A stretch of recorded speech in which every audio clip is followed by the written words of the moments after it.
I'm delighted that the day has come, and I'm really happy to see you all here. And we're here for, I don't know if I should call you Kelly by the name Kelly or by JK, quote unquote, Kelly Emerson Lopez. But in any case, we're here to help her launch her book, Embassy Kid, an American Foreign Service Family Memoir. And she's done a great job with it. So I'm really pleased to give it a shout out, and I hope that you all will too. Um, I wasn't planning on giving her a typical introduction because as she tells us about her book, since it's about her and her family, I think we're going to hear quite a bit directly from her about it. But she has really launched herself as a author and memoirist and speaker, and so we're really pleased to have her here. And the only thing I'll say to everybody, I see just by housekeeping, everybody is muted, and that's good for right now, except for the speaker, Kelly. And then after she finishes making some remarks about her book, she'll take questions. And Kelly, I'll leave that a little bit up to you when you want to get to that point.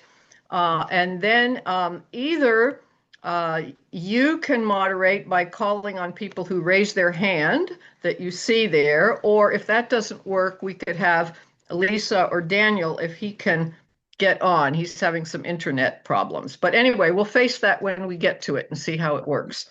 So, Kelly, what I wanted to say about her is I think how important it is that some of us who grew up as Foreign Service kids tried to capture that life. What we experienced, the eyes that we saw it, how we saw the things that our parents were doing, what impact it had on us, good, bad, or in the middle, how different people dealt with it, but just how it enriched their lives and the challenges that it posed, that kind of lifestyle. But some love it, others find it more difficult. I'm so glad that Kelly has written this book, and I hope it will inspire others or help us discover others who've already done something like this that we don't yet know about. So, Kelly, thank you, and let me turn the floor over to you and tell us about your book. Thank you, Susan. It is a delight to be with ADST and all of you here today. Thank you for coming. ADST really championed Embassy Kid long before it was publication worthy, and I benefited so very much from the initial round of peer reviewers who suggested tweaking the manuscript to involve not just the child's point of view, but also the adult looking back. Sarah Mansfield Tabor has done a beautiful job with that, with her Born Under an Assumed Name, and that opened my eyes to that. Lisa Terry has been awesome and diligent in carrying this manuscript forward and in finding in Westphalia Press a real pearl of a publisher who created a beautiful manuscript and a lovely cover, which I will show you here, is just so welcoming. Jeffrey Barnes is a genius, and he creates unique book covers for each of Westphalia's publications. And he found this in his brain for me, and I couldn't be happier. The manuscript itself is just so easy to read, little sound bites everywhere, all the way around. So I've been asked to talk about today identity, home, and diplomacy, what growing up in the Foreign Service meant to this embassy kid. And here you see the publication. It's really just such a sweet book. And I'm thrilled to have made the partnership with ADST. As I was saying a few minutes ago, I found ADST through my father's exit interview from the United States Information Agency. And it's part of this amazing database that ADST has of diplomatic histories. Such a treasure trove. It helped me fill in the gaps in the stories that a child by herself could never have told. It was really such a great find. And to be able to speak with you here today about this book, let's look at the next slide. And I wanted to share one more feature of the book with you. Thank you. Oops, 2 slides. That was a brief look at the illustrations in this book that were done. Thank you. There we are. Susie, my sister, and me sitting on the wall playing with our Colombian friends back in Bogota. It's one of the heartwarming illustrations in Embassy Kid that brings the story right into the heart. And I was so delighted to work with Camila Acosta on this. So here you have this lovely book. To be able to speak with you today as embassy people in your own right, either those contemplating a foreign service career or having had one that they can draw on in considering how this book speaks to them, is really a treat. I feel like I've come full circle in seeking out my embassy family once again through writing this book and being with you here today. Thank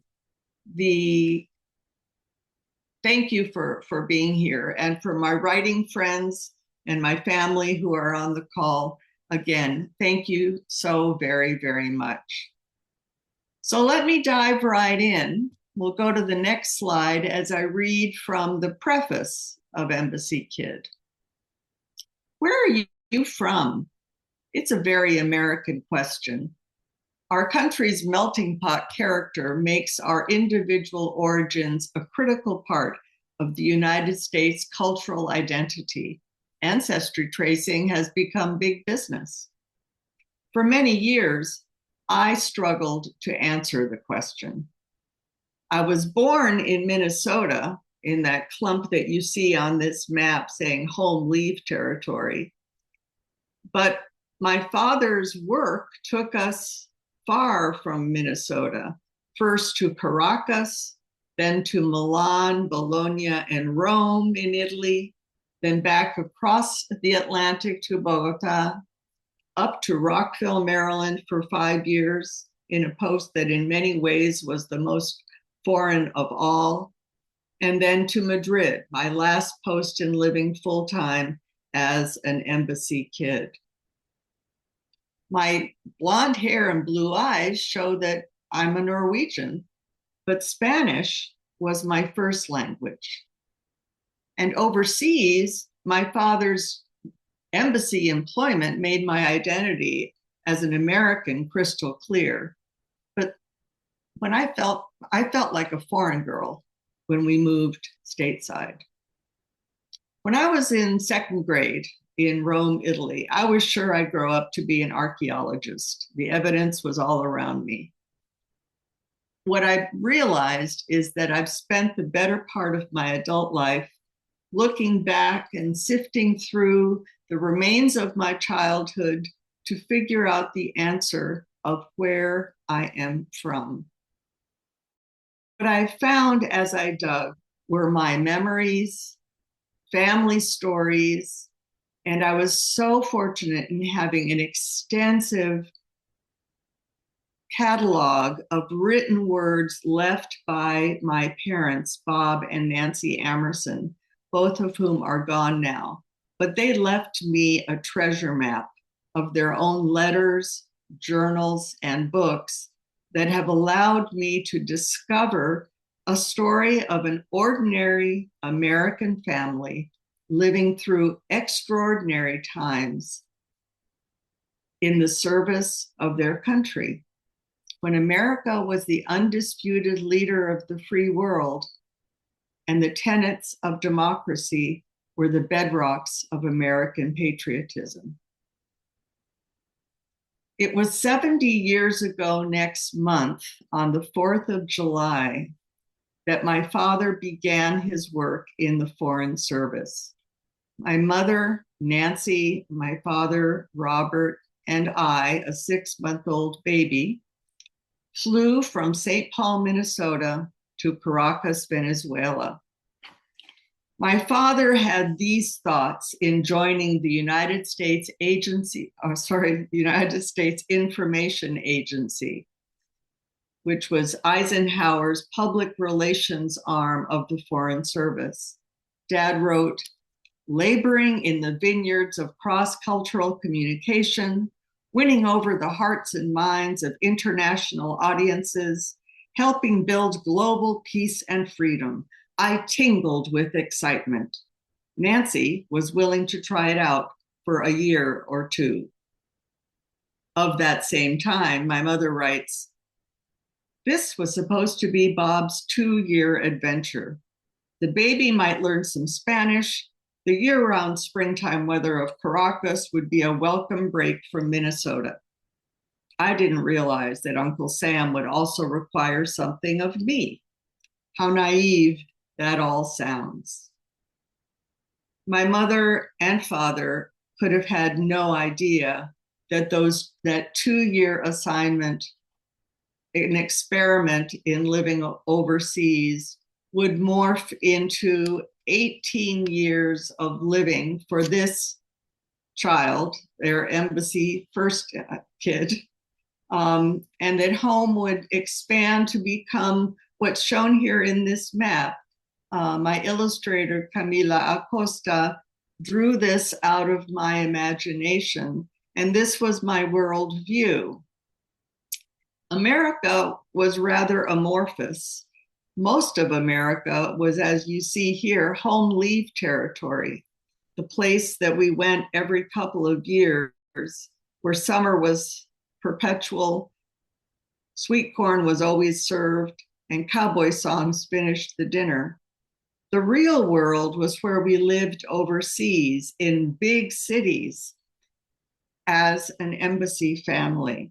So let's look at the next slide, because of course, my parents were Americans. They were clearly Americans. My father was a South Dakota farm boy. This illustration captures the barn on the farm that my dad was raised. And that little tricycle in the corner is emblematic of the tricycles that our maternal grandfather would bring home from the store when we visited our mother's hometown of Winona, Minnesota, along the Mississippi. Our parents were Americans. Now, my sister and I were more from elsewhere. My sister, in fact, was born in Caracas. And as we moved through all of these different homes, carrying the message of winning hearts and minds for democracy, Bob and Nancy imbued in us the heritage of being Americans. But for me in particular, I found myself dividing the world into the real world of overseas and then America being a little bit less of that real world. We weren't Venezuelan either. We weren't Italian. We weren't Colombian. We weren't Spanish. So for me, growing up as an embassy kid left me identifying a little bit as a third culture kid, at home everywhere and nowhere. And that wherever I lived wasn't really where I was from. When my husband and I, 10 years ago, decided to decamp from upstate New York to South Florida, our daughter was appalled with the ease that we apparently had of selling a house and buying another. And we explained to her, well, honey, we're not from there. And she looked at us in horror and said, well, I am. How did an embassy kid raise a little American girl living in the hamlet of Del Mar, New York, to have that sense of identity? So it definitely skips a generation. And I wonder, for those of you that have the international life in your history, What is your worldview? And how was your childhood or adulthood overseas influenced by that worldview? Let's look at the next slide, because there's another aspect of growing up overseas that definitely has colored both the telling of my life in this memoir and the sense of the narrative of my life to myself. Living overseas, world events became part of our family narrative. I grew up hearing about the night the dictator flew over our house into exile. And in fact, it's the night in January of 1958 when a Venezuelan dictator is forced out by a revolution that opens Embassy Kid. Now, I was asleep. I was 3. My sister was 1. We had no idea what was happening around us, but it was a watershed moment for Venezuela. And the reason I was able to write about it so coherently was that my father left me his book, How Democracy Triumphed Over Dictatorship, Public Diplomacy in Venezuela.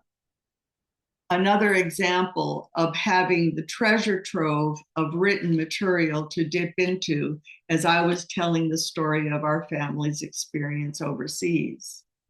Just a few months after that watershed moment, Vice President Richard Nixon was attacked as his car drove up in the motorcade from the Caracas airport. My father was in that motorcade, and he writes about it in his book.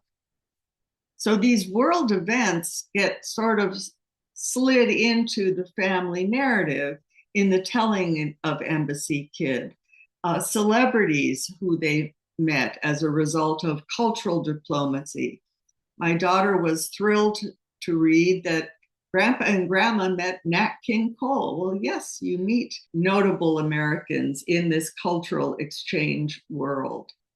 I was telling somebody the other day that Arlene Dahl, the actor, was at our home in Bogota, and that I recently ran across a copy of a letter I wrote her. Dear Miss DOLL, we loved having you at our house. So not only celebrities, but obviously members of our own government. This hand shook President Kennedy's, but that's maybe for a later slide.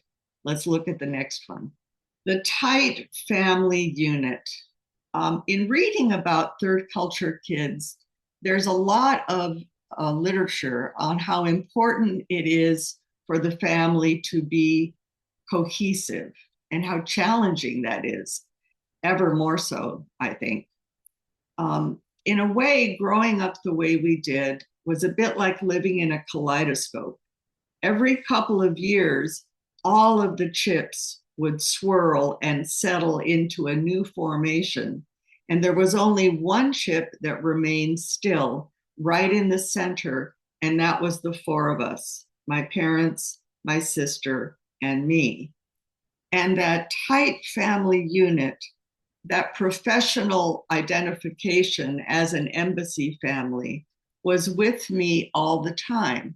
I didn't have either the luxury or the freedom of just decamping and doing what I wanted. I was always Bob and Nancy Emerson's daughter, the embassy girl, whether I was at home, playing with friends, at church, or in school. There was only one post in which that tight family unit crumbled a bit, and that was, surprisingly maybe, Washington. My mother wrote, "It was as if our family broke into 4 pieces. We barely saw each other." And the person that was the hardest on was our mother. For the first time in a dozen years, she was unemployed, having no stake in what my father's daily work was, no representational responsibilities, no partnership to explore. My father wrote that it is generally said that Washington is the toughest post for a Foreign Service family. I wonder what your experiences with that might have been. Well, as I said, this hand shook John Kennedy's. Foreign Service kids know how to shake hands. I never gave it much thought until we did move to the United States. And I remember the first time as a young person extending my hand to someone at our door. I believe they actually jumped back. It was such a surprise to them. Now, maybe it was because we were raised in South America and Europe, where children are generally included in family activities. You won't see a children's table at an Italian dinner. Maybe it was the formality of how people greet each other in these countries, and maybe it was the embassy protocol of being polite. But that was certainly something that stood out as different. And my friend Al Kesson, who was a foreign correspondent with the Voice of America, tells the story of moving to a new foreign city and going to the welcoming reception, a cocktail party thrown by someone in the embassy for all of them, and being greeted at the door by the child of the embassy couple, holding a drink to give to the newcomers in one hand and extending their hand in greeting with the other. This was certainly not the typical American child. Growing up as we did in different cultures and countries and cities, language and being multilingual is certainly a heritage and an identity. My ears light up when I hear a foreign language, and I am ready to jump in. Being 6 months old when we moved to Caracas, I emerged into a Spanish-speaking world. Here you can see my sister and me in the arms of our dear Josefina, who was our live-in maid and nanny. And we were bilingual children. I probably spoke more Spanish than English. And those 5 years in Caracas, long before I knew we were a Foreign Service family, I just thought we lived in Caracas. Those years built Spanish into my DNA. And although I discovered soon enough when we moved to Italy that Venezuela was not home and Italian paved over my Spanish, it came back with a vengeance when we moved to Colombia. Got buried again when we moved to the States. I say I learned how to speak Americano in those 5 years. And then it came back again when we moved to Madrid. So I had the good fortune of spending 2/3 of my embassy kid life in Spanish-speaking environments. And it's really no surprise that my husband of some 47 years and I speak Spanish at home. His heritage is Spanish and Puerto Rican.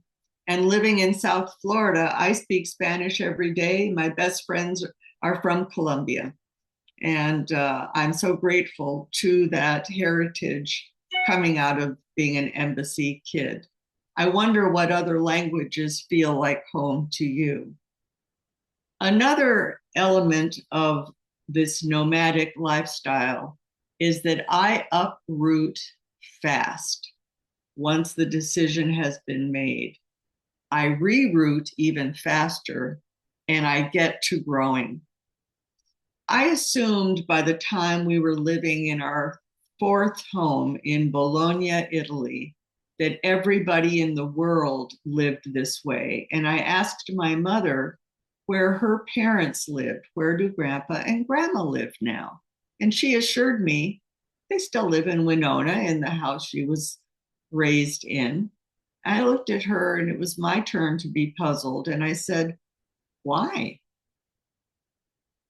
The world must operate this way. And I soon understood that others stayed put while we swirled around. But the result was that I learned how to be resilient. I bloom where I am planted, no matter where that is. A few years ago, I found myself very ill and in an Amsterdam hospital for 3 months. Now, part of the time I didn't have a whole lot of choice, but eventually I came to and found myself almost enjoying the process, getting to know people, singing in the ICU, and generally making my community among the nurses and doctors of that hospital and getting stronger again, just putting one foot in front of the other and being resilient when I got back to the States. I think some of that has its root, so to speak, in this nomadic lifestyle that we were given. When you move, you're always the new kid. And as the new kid, you have two choices: find a quiet corner and stay out of the way, or wade into the crowd. My choice is to wade into the crowd and start talking. Get that hand extended, share my name, and move on from there. Building community is really part of my DNA again. I'm the one that will get to talking to people in the checkout line at the grocery store, because you never know what stories they have to tell. And keeping friends in the long term has been a little bit hard as well. But growing up in this nomadic lifestyle, I'm very good at making friends fast. When we first moved to South Florida, the night we moved here, actually, there was a board meeting. So, of course, I went to the board meeting. That's where you're going to meet people. That's where I met my friend who's from Bogota, and the rest is history. So, the lessons I learned in growing up as an embassy kid have continued to be felt throughout my life. In this lifestyle, you become a high achiever. When we moved from Venezuela, where Spanish was my daily fare, to Italy, and in particular, the second place we lived in Italy, in Bologna, where my father went to the School of Advanced International Studies. I think Susan also studied there at one point in her career. So we were in Bologna, and there was no English language school for first graders. So I was enrolled at an Italian school, and I was treated no better and no worse than the other children in my classroom, but it was Italian by immersion. And I found myself in school 6 days a week, taking dictation, writing in longhand, and doing math on an abacus. New language, new school, you just get on with it and do it. And I survived, even though at the end of the year, when they had the exit exams that were really the way that you decided whether you were going on to school or getting kicked out to a trade program, I assured my mother, this doesn't really matter. I'm an American. Nonetheless, I knew what the goal was, and that was to speak Italian well and to nail the exams. I did. And new friends.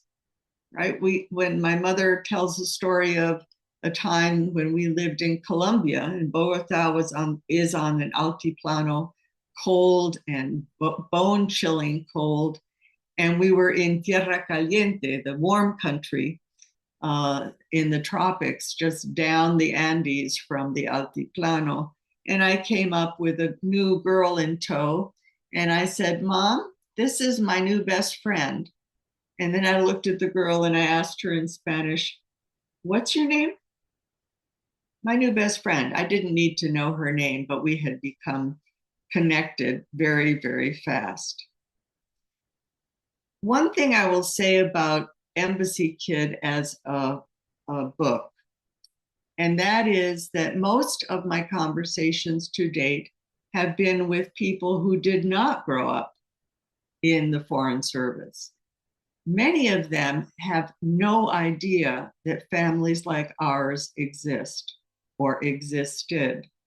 It's certainly a goal of mine to trumpet the service of American families overseas, perhaps especially more these days, because we are invisible, just as so much of government is invisible. And many readers have commented to me about how thankful they are that people will live their lives in other countries far from home and family and friends in order to represent our country. And that's been a wonderful conversation to have, and I hope to do more of the same. Let's go to a final slide and open it up for questions and reflections. Thank you so much for listening. Well, thank you so much, Kelly. I'm just jumping in. I hope people will be formulating their question. I don't know if there are other or how many other Foreign Service kid people there are in this particular audience, but I can say I think you've really distilled some of the key questions. I could identify with all of it. I think growing up in a similar time, I was interested that you learned math on the abacus, because that's what happened to me in a French school when I was thrown into it, not speaking a word of French. So I had to learn everything and learn math on an abacus. And I'd never seen one before. But anyway, but all the resilience and the question of always knowing that and feeling that you were an American and an embassy kid and representative of America, and being familiar and conscious of American values and ideals as we learned them at that time, but never really being 100% part of whatever, because you just aren't. As close the friendships may be with the country that you're in, or when you come back to the United States. I remember people asking me, well, was your father with the Foreign Legion? And, feeling that you aren't really American, although you feel and are more conscious of being an American than most people who grow up here who don't think about it. They just sort of take it for granted. But anyway, I think that's excellent. And there are other things that I could say. I wanted to just thank you for mentioning the title of your father's book, which I think is very timely at the moment. So you can see that there are experiences out there in history of how different peoples face different challenges of that nature. So I want to see, does we have any hands up here and questions coming from people who might like to follow up on something? See, Al Yes, has. I do. I see that we do Great. have at least one hand up. But yes, thank you, Kelly, for that wonderful presentation and really just sharing such, a personal and insightful look into a foreign service childhood. So we definitely have time for some questions. So I would just tell everybody to feel free to raise your hand, or even to drop your question into the chat. And then I will do my best to get to as many as we can. But to start us off, why don't we go to Kate Homestead? Hello. Thank you so much for this talk. It's been very interesting, and that's such an interesting upbringing that you had the privilege of getting to experience. One of my questions I had was, do you have any specific memories of a time where you and your family, and I know you might have been very young at the time, but you and your family were overseas, and you remember receiving a piece of important or maybe sad news from the United States that was like happening in the world at the time that either your parents had to react to or you had to sort of think about that like America was going through domestically while you were abroad? Well, I'm going to cheat with my answer because we were actually in the States, but in transit the day President Kennedy was killed. November of 1963. We were in Washington for my father's debriefings between his assignment at the Rome Embassy and his assignment at the Bogota Embassy. My sister, my mother, and I were in a shoe store, or in a department store in the shoe department, and suddenly the cry went out, the president has been shot. The shock of that, how the city reacted, how the television, and this is going to sound very childish, I was looking forward to watching American TV shows, but they were all preempted for the coverage of this horrible tragedy.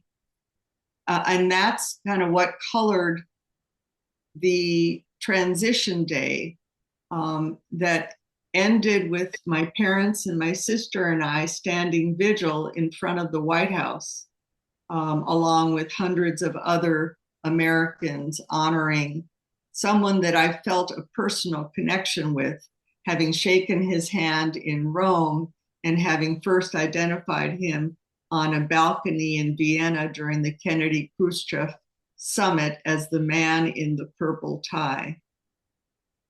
Kennedy's death lingered in the sadness in Colombia when we first arrived. And that really was a watershed moment for our country. Thank you for that. Thank you. All right, let's see. Let's go to Beatrice. Hello. My question is, how did growing up in a foreign service family influence your perspective on diplomacy? And what advice would you give to someone hoping to join the foreign service? Please do. We need patriots out there representing our country and our country's ideals now more than ever. Diplomacy is a personal activity. My father was in the information agency in the area of public diplomacy. And it was my understanding, if you had shaken me as a 10-year-old, that our job was to be good people to represent our country with every person that we met from that country. Good citizens, honest, hardworking, interested in the other culture, good exchangers of information. The American libraries in each of the cities that we lived in was an extension of the embassy, and that cross-cultural communication, the open exchange of ideas that is so important to what our country is all about, were really practiced there in multiple ways. And that was an aspect of diplomacy that had nothing to do with getting dressed up and going to cocktail parties and wearing long white gloves. It's personal. It's exchanges, it's getting to know people and representing who we are. That is what diplomacy is all about. So I wish you good luck and Godspeed with that journey. Thank you. Let's go to Bo. Hello. First, I just want to say thank you so much for the talk. I really enjoyed it. It was super interesting, and hopefully, I can get your book to read it because it's definitely on my list now. So, my question is, you talked about your tight-knit family and how that was kind of your unit overseas. So, I was just kind of wondering, like, what did you do together as a family to keep that tight-knit group and to, have that core foundation? Like, did you guys go out, like, have dinners every night? Like, how did that look? Well, my sister's on the call here and she might have different memories than I do, but I'll tell you, my mother later wrote, thinking about how we lived in the States, for example, versus how we lived overseas. In the States, my father went one direction, my sister went one direction, I went one direction, and my mother stayed at home. Four elements that had nothing to do with each other. We might have dinner together, but it was not cohesive. Overseas, my mother knew all of our friends. She knew who our friends' parents were. She knew where we were at school. We had dinner together as a family most nights, unless they had a cultural event to do. We always had breakfast together. We celebrated birthdays at breakfast. That's a tradition that I encourage heavily. We went on Sunday drives. We went out to dinner as a family. And the reason I'm remembering so much about doing things together, we lived for 5 years in the Washington suburbs, doing very little of that. Some, but very little. And when we flew back overseas into our real life, here we are on the streets of Zurich, arm in arm with our parents, spending 3 meals together, when in fact we probably hadn't done anything like that in Rockville. And our friends would have laughed to see us arm in arm, chummy chummy with our family. The familiarity of those roles was very, very strong. And I think is a reason that it didn't feel weird to be us overseas, because we were from the Amerson family. My mother was also very traditional, and she carried with her her heritage. We knew we were Norwegian. We knew we were Scottish. We had furniture in our home that was emblematic of that life. And then we had things that we had picked up along the way, the Italian alabaster grapes, this furniture from the Rome flea market. All of these traditions went from place to place to place with us. So we never felt like we weren't home. We were always home. And the only time I realized that was when my sister and my father and my mother left me on a sidewalk in Minneapolis to go to college. And they drove down the block, turned the corner, and I suddenly realized home had just left me. Took me a few years to get organized again. But that strong sense of home was critical to my growing up. Thank you. Thank you. Thanks. Let's see. Let's go to Ethan. Hi, thank you so much for your time, first of all. I genuinely appreciate it. So my question is, you mentioned a lot about your formative experiences both in Italy and Colombia, and how like you were trying to make friends with the children within schools or other institutions that were nearby. And especially there's been people in my family that had to move around for, well, they were more on the military side, but they had to move around a lot during their childhoods. So I wonder, to what extent did you end up maintaining contact with these people that were very close to you during your formative years? Were you ever able to reconnect? And do you have any advice for other people that might be in a similar position? Well, this was long before the internet or cell phones. Although there was mail, I got very good at making friends, being a friend, and then dropping everyone when I left. That's been an MO. You plant, and then you reroute elsewhere and you start a new life. In fact, my parents often talked about we were going to a new life. So you don't keep the old friends because you're going to make room for new friends. And that, I think, is an element that has made it challenging as an adult to maintain friendships. Were I to do it again, would I want to hold on to some of that? And what has been the case of long-term friends? I have one friend, my sister and I know Betsy, who I've known almost my whole life, but that's the only person outside of my extended family of aunts and uncles and cousins that I can say that about. And that is something that is absent in my life, someone that goes back that far. I think the internet gives people now immediate access to everything all the time.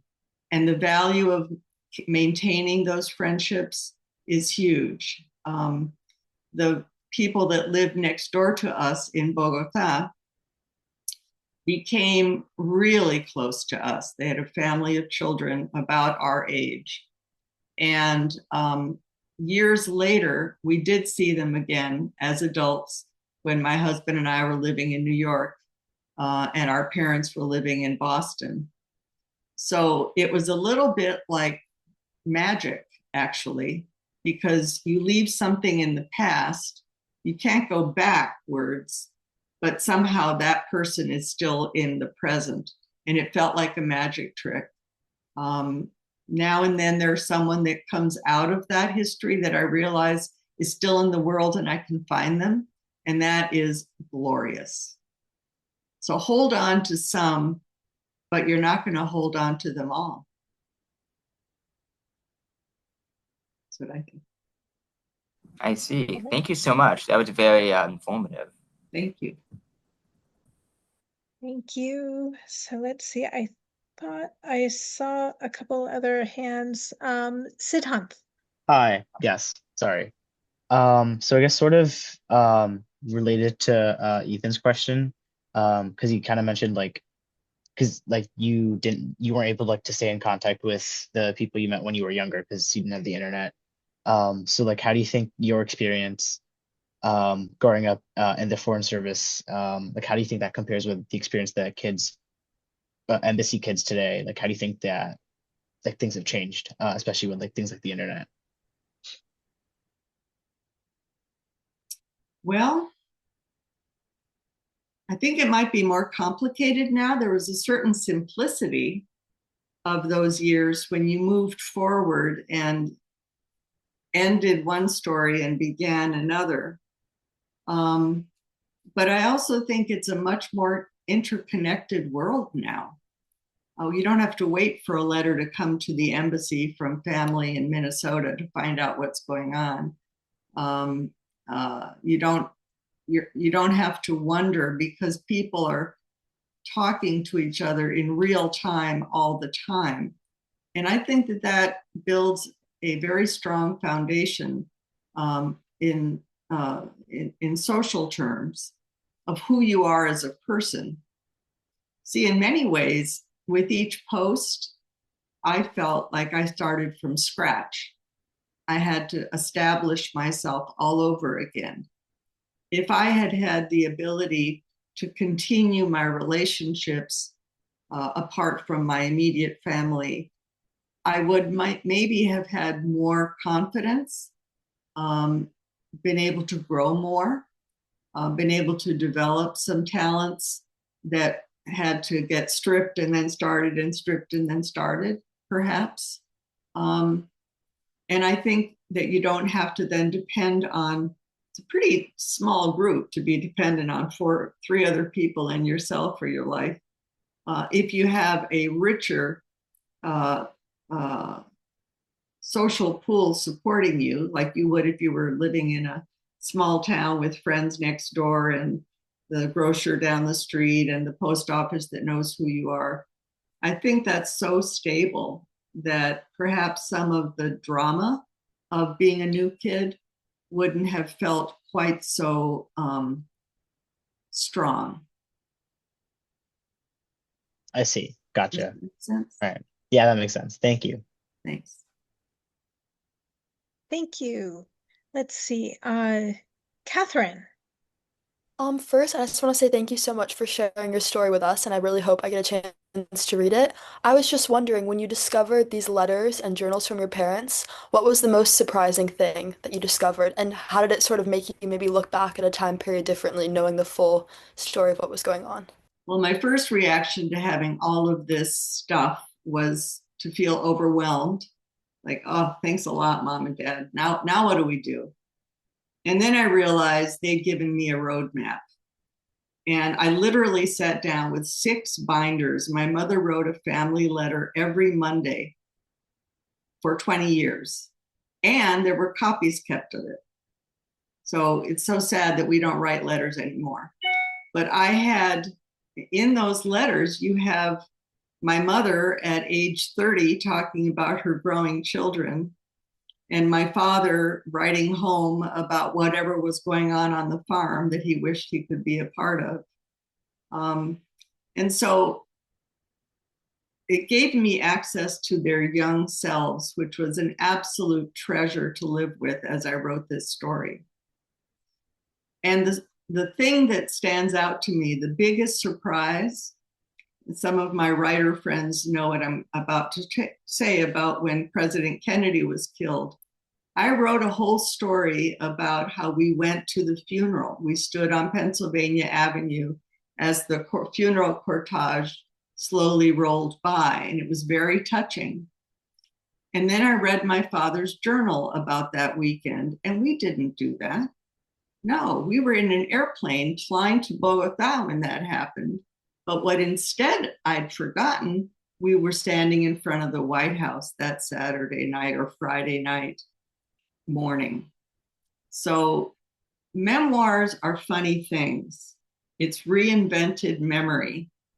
And any of us could write our own story of what's happened for this last 45 minutes, and it would be a different story for each of us because we all filter things and understand things through different filters. And sometimes we're dead wrong, but if we tell it convincingly, it's our story. So that was one that my dad helped me find the right story to write. And that's what's in Embassy Kid, standing in front of the White House. Okay, wow, that's so interesting. Thank you. You're welcome. Please write things down. Please write things down. Texts don't last. Please Right. write things down. Thank you. Let's go to Al Pessin. Thank you. Hi, Kelly. Yeah, I'm one of those group people, and I was a Voice of America career foreign correspondent, board member of AFSA for quite a few years. I was not a foreign service kid, but I raised one who went on to start a travel company. So that may help answer one of the other earlier questions. Well, my question for Kelly and also for Susan is whether what's going on now how does that change your view, Kelly, of the significance or importance of publishing this book now? And has it affected your marketing strategy, any outreach that you or the association is doing to people who may be either considering the Foreign Service or leaving the Foreign Service or just thinking more about the Foreign Service because it's been in the news so much? Why don't I turn things to Susan on that for the initial response? Well, Al, thank you for raising that because I was thinking of that in the back of my mind just when, Kelly, you were doing your introduction sort of at the beginning and some of the things that you were talking about and quoting from the book. I was thinking as I thought about this session before we started about marketing the book. We're moving a little bit more into taking a more direct role with publishing. In your case, it was Westphalia. We may move into doing some publishing ourselves. And in any case, I think we need to think more in the context of the moment that you referred to, Al, about what we do and what we can do and what are some creative and effective ways of marketing the book and which messages do we pull out to sort of highlight. So I think that requires a little bit of tight group discussion and consideration, in preparation and not just sort of jumping into it helter-skelter. I wanted to, since I have a moment here, I wanted to go back to the question about sort of what's the difference between that Foreign Service kids today experience as compared to people like ourselves who were growing up in the 50s and 60s and the Foreign Service and the world of that time. And I'm not sure that I can speak so directly about what Foreign Service kids are going through today because I've been retired for 10 years and I didn't have my own kids, in the system. But I can say that, for example, when I was growing up, most Foreign Service kids either went to local schools and learned the language of that country, whatever it was, and were thrown in kind of by immersion. Sometimes if there was no school available, and I'm thinking immediate post-war Poland, it was the Calvert school system, homeschooling, which was done by embassy wives, and they would teach embassy kids, whoever was there, and you were kind of thrown in like I remember reading about how schoolrooms were in the westward expansion of the US when you had all ages, you know, first, second, third, fourth, fifth grade all in one room, and the teacher had to somehow cope with that. It was a little bit like that. You had multiple grades and different abilities and one thing or another. So you were being taught in a different kind of environment. But the language, if you were thrown into a local school, that is such an important, valuable experience. And the language skill that it gives you um, is just something hard to replace. I think some kids do get it today by circumstance, but it's much less usual because of the international school system and, you know, all of that. And because of now security reasons, um, more of us, when I was growing up, everybody lived um, in the city. I mean, with the host country nationals, you didn't live in a compound, you didn't live in a diplomatic neighborhood where all the diplomats were. You lived in parts of town where other Italians or French or whatever, and that's kind of your experience. And that has changed a lot for kids today. Now, on the other hand, there are many more opportunities they have to work in embassies, to do summer activities. I mean, all kinds of different things that can give them experiences and skills that those of us growing up in earlier times didn't have at the organized. I mean, my family traveled a lot. We traveled all over the place in very remote places where you can't travel. And we walked to school a mile and a half, and we did everything on our own after school. There were no organized activities. We got out with our friends and we did what we did. So life is different. Now, coming back to your question, Al, I think this book can be a valuable complement to the oral history accounts about people's careers. Many of them do cover the growing up years of people who became Foreign Service officers. Some of those people grew up in the Foreign Service, but probably in our collection, I'm not even sure how many. It's something we could kind of take a closer look at. How many people who did their oral history with us talked about their childhood as the child of a diplomat or someone else like a foreign correspondent or somebody whose life and work was overseas. So now, I mean, thinking of your father's book, and my cat's sitting on the title of it right now. A Democracy Triumph Over Dictatorship. Yeah, Triumph Over Dictatorship. So, you know, we're in another historical cycle here, and we're experiencing it in the United States in a way that is new to us, in the modern era anyway. And there's things that we can learn from other experiences, and many people are talking and writing about those from our own history, our own foundational documents. It will be interesting to see, I say use the word interesting in quotes, sort of, but how the American people feel about their own identity and their own history, and how familiar they are or attached to what Kelly referred to or as the ideals or the values that we were brought up on anyway, as children of diplomats.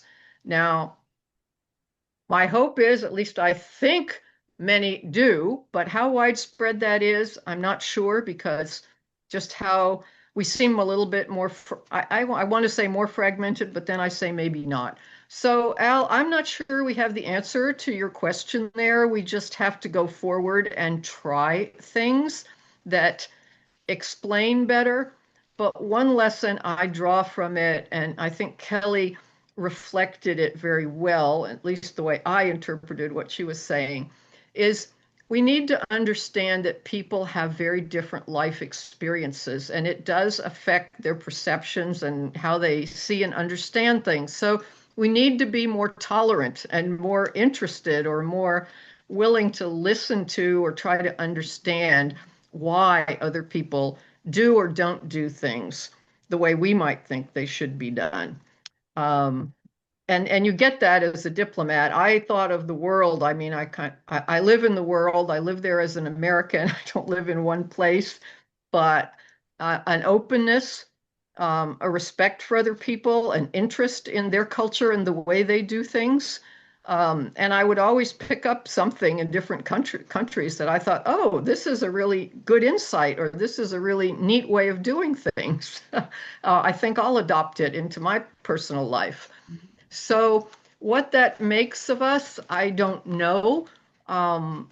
Maybe we have a role to play in this moment in our history, not only the Foreign Service kids, but also the Foreign Service adults, but people who have lived something like the way you're describing. So I don't think I've answered your question exactly, Al, but I welcome it, and I think it's something we should follow up on in the future to kind of see how we can do that and contribute in some positive way. I'll just throw one additional perspective into this, and that is I've had such positive, multiple word positive reactions to the book, including I had no idea that families like yours existed. So there is a certain level of shining a light on today. There are families like my sisters and mine living all around the world, representing this country, whatever that means. Just the fact that they exist and are being thanked for their service by people reading my book tells me that we have some work to do. And I have had zero political responses to my book. Zero in terms of, well, that was then, but this is now. Or either from the right or from the left. Because it's about people just doing good things. Yeah, I think.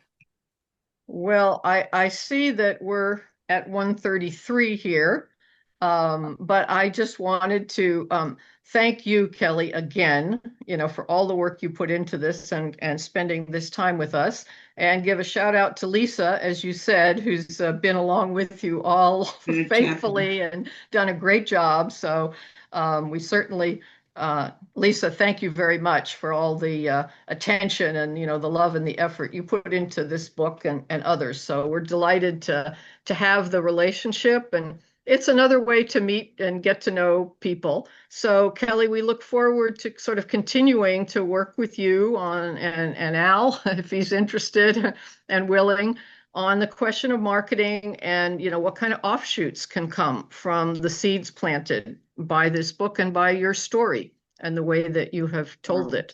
It can complement the effort we're doing.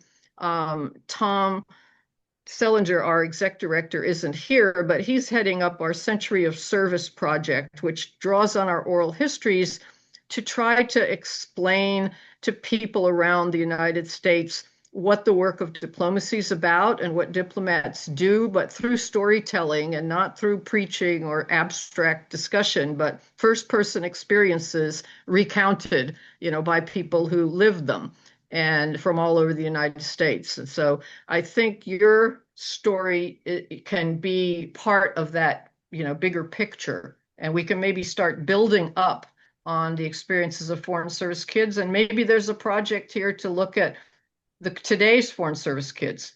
I mean, I know there are things written about today's, and we're almost past. I don't hear as much talk about third country culture as I used to. I'm not quite sure what that means. Maybe it's 21st century.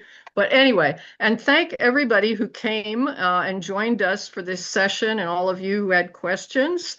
And Susan, nice to meet you virtually, and Terry and other friends of Kelly's who've joined us. So it's been great. And thanks, James, for doing the technical work behind the scenes here. So we appreciate that, James. And follow me on www.embassykid.com or on Facebook at Embassy Kid. Okay, that's good. That's great to know. Yes, thank you just look, so much. And I would also just add to tell everybody, if you haven't already picked up a copy, Embassy Kid is available now. So we do encourage you to share it with colleagues, friends, and especially the next generation of foreign service families. So thank you again for being here and helping us celebrate the launch of this wonderful book. Thank you, Kelly.